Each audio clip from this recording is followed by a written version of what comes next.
These are some logging pictures we took several years ago. I think it was in the 50s. One of the first home light one-man chainsaws that we had. The old horse in the picture there is old Dick. He's a wonderful old skid horse.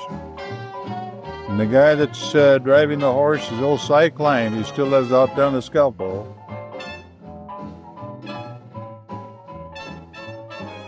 In the picture, there's Johnny Unger and Frank Unger. I think that's Frank there.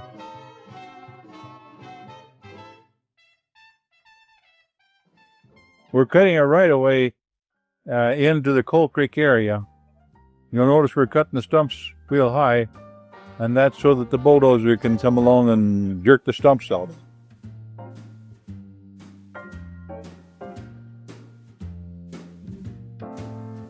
We follow the trees with a pike pole so that we can follow the trees in a certain direction so that they're off the right-of-way.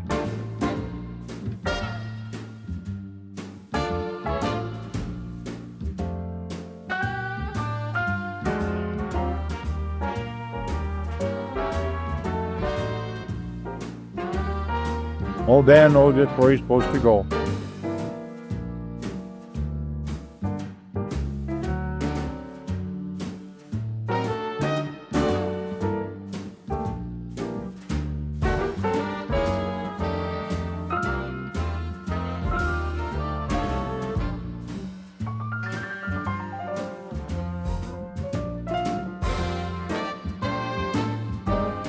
When you're trying to fall trees like that, usually you get a couple of three of them hung up.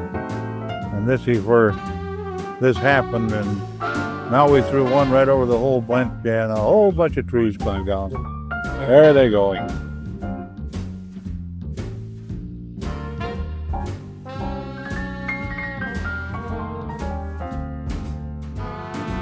There's a close-up of the chainsaw working.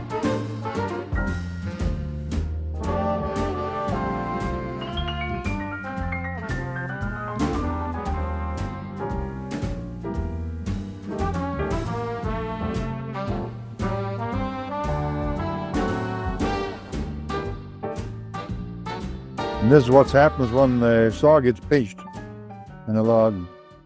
And this is the logs after they've been all decked up and sitting there for about half the winter now, and it's about maybe 3 feet of snow on them. And we're about to come in and start hauling them out. That's old Mike, the black skid horse. He was a dandy. This is the International Draught TD9 skid loader that I bought in 1950. It's the first machine of this type west of the Mississippi. That's an old GMC truck. Bill Engrum is driving, and I think Don is on the back. They're just stretching their outfit out so we can start loading.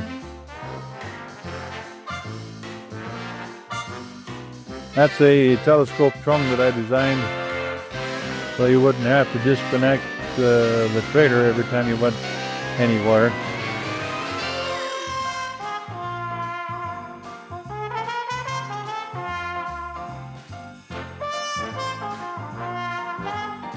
And there's the first load of logs on the draw skid loader coming in to put on the truck.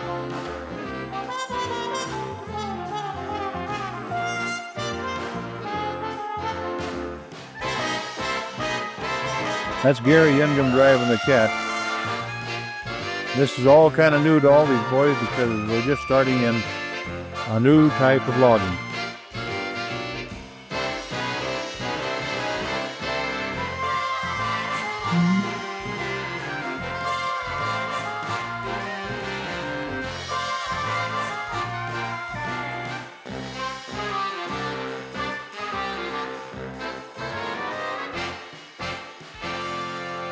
When we put the cat to work, you can see all the snow that was on the pile. In the old-fashioned days when we had the jammer, I always had to have about 2 men going along ahead of us shoveling snow out the piles so that we could find the logs. After we got the cat to working, why, the snow didn't bother us at all. The cat would just go in and grab the log, shake the snow off, and we were back on its way.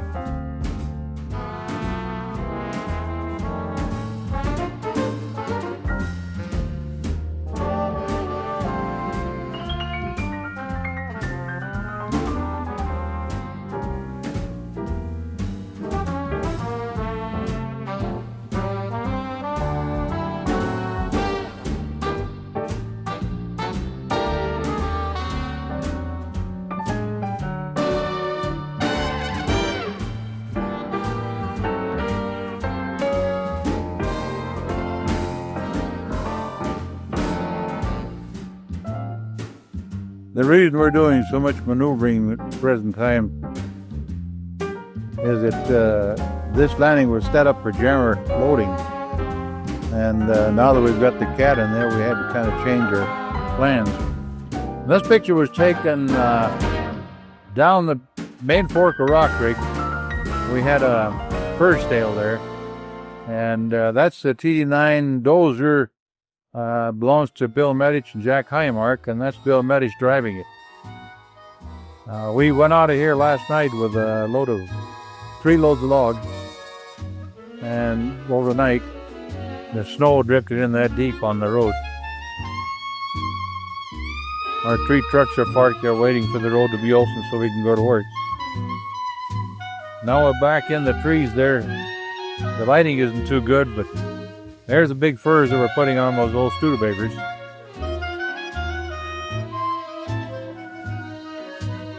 Each load there has got right at 2,800 to 3,000 feet on it. And there's Roe Ingram and I think that was Gary next to him. Now this is the old type of log, and this is the type we had. This is the last loads that went out of Storm Lake on my sail up there. The logs are down below the road anywhere we can get them, just so we can reach them with a cable. And one at a time with bell hooks, they raise the logs, shake the snow out, and then put the logs on the truck. Gary Ingham is running the jammer. Macleod International is sitting up there on the landing head. It used to be one of the trucks that we hauled the Christmas tree onto the commons. It's an old Model A Ford engine that runs for a power unit. That's John Conrad up in the front, top loading.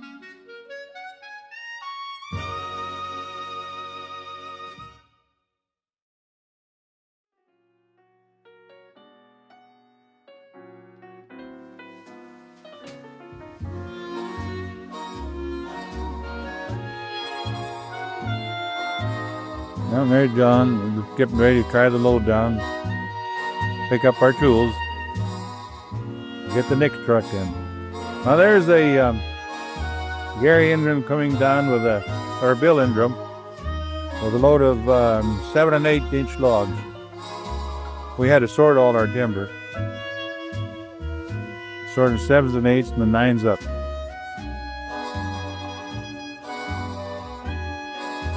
And this, I believe, was Roe Ingram coming down. And that is Bill. Bill had a load of small stuff on too.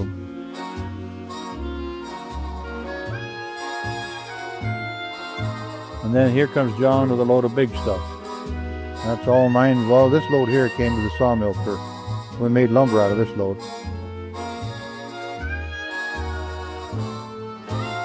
This is all taken up there just about 1.5 miles below Storm Lake. And it's about, in the February sometime when we're up there. This is what it looks like when we got through logging. This is before the brush was piled and the land was reconditioned for growing more trees.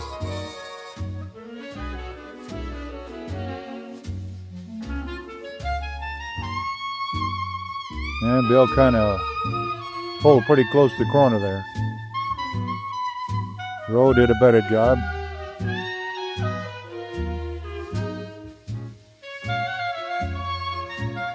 And here comes John.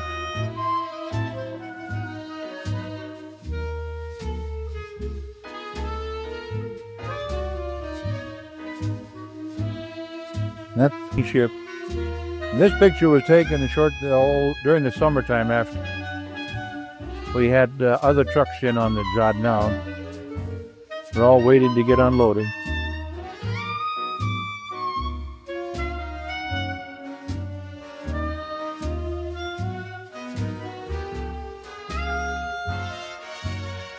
And that's the ramps that we had. We pushed the whole truckload of logs on there and then roll the logs one by one and dropped them on the car.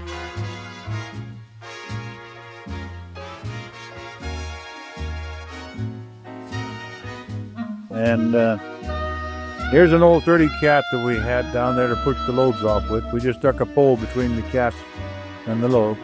And this is how that cat started. It's all it ever took to start it.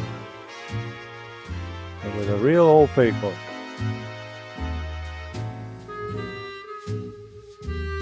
And here we go.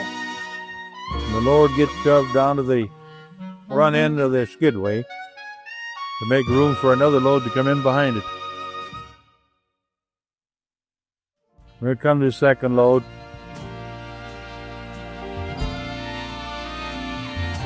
That was a good old GMC truck we had.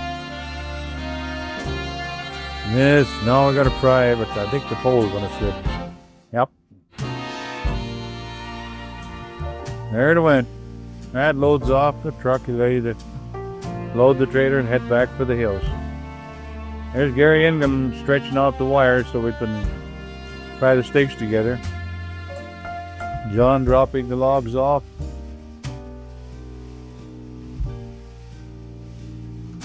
And then we always had a man down to straighten them out, keep the ends fairly even.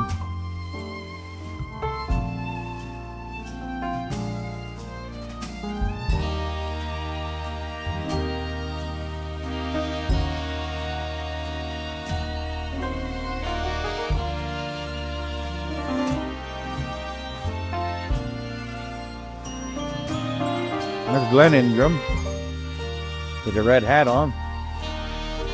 He's the eldest of the Ingham boys.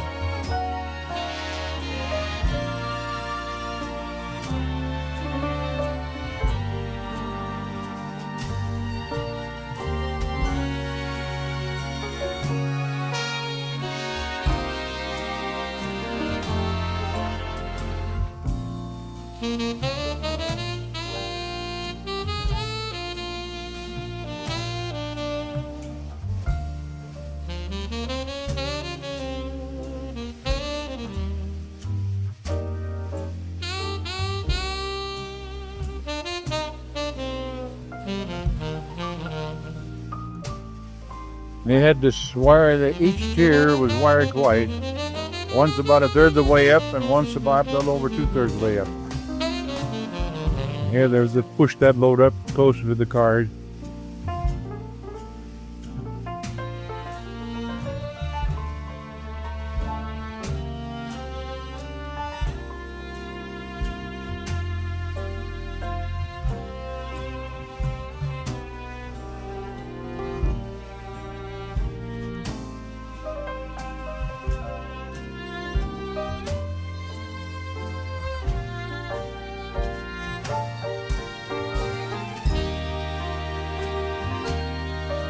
The most dangerous part of this job was pulling the stakes off after they were tripped.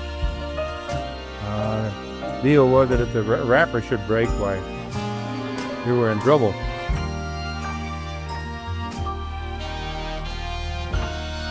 Got some bad lighting on the picture there.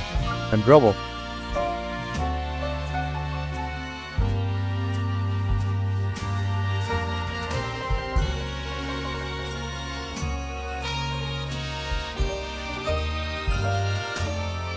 It took a lot of hard work off it when he able to push the whole load out, bring it up to where we could get a hold of it.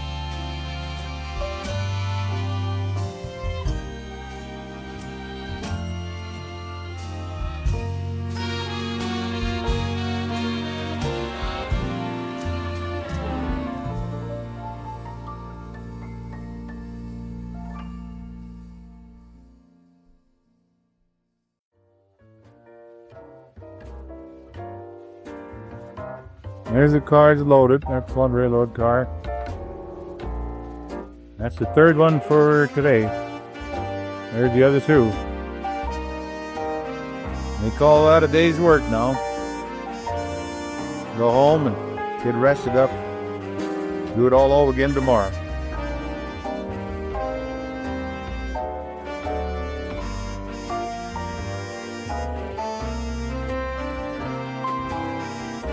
earth skid loader working down below Anaconda. And this is on that Mill Creek Road. You start at the big hole and then swung off and went behind the substation in Mill Creek. And I was buying logs from the big hole, delivered down here to the tracks, and then I would go down and load the railroad cars and ship them. We built a ramp out of some logs and filled it full of dirt just so we could get up get the forks up high enough to go over the top of the stakes.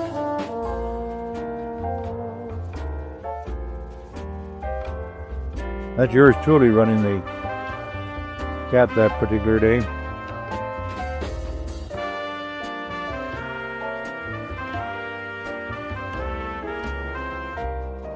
They could go down with that cat. I had the Anderson brothers, two fellers that would help me straighten the logs out on the car and wire the car. Between the three of us, we could load 3 railroad cars a day.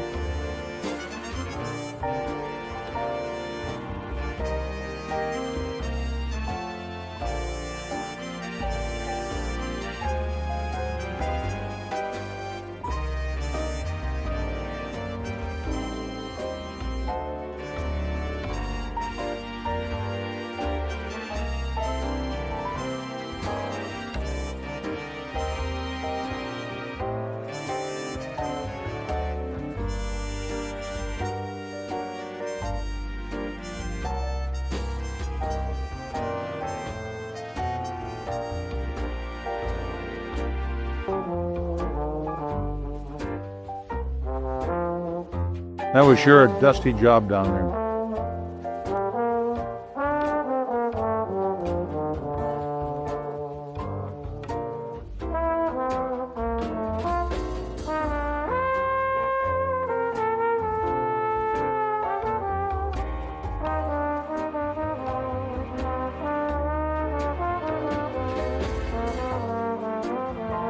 I think this picture was taken at another time.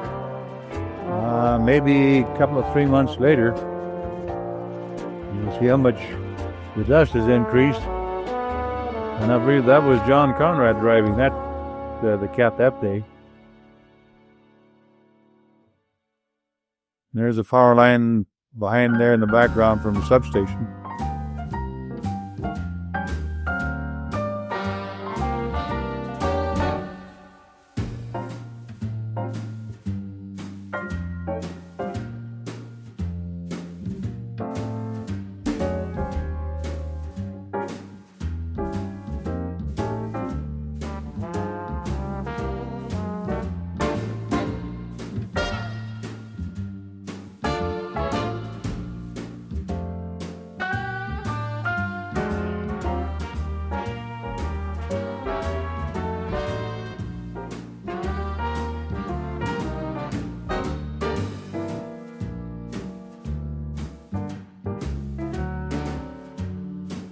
That cat was flexible enough that you could straighten the ends of the logs out, grabbing one at a time and dropping them off. It took a little time to do it, but it could be done.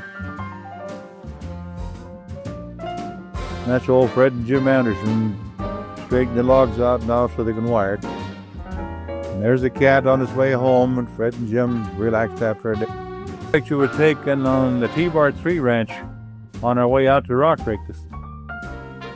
That's where they were feeding the cattle out there in the wintertime. And then this shot is a Rainbow Dam out of Great Falls. A lot of water going through the dam there.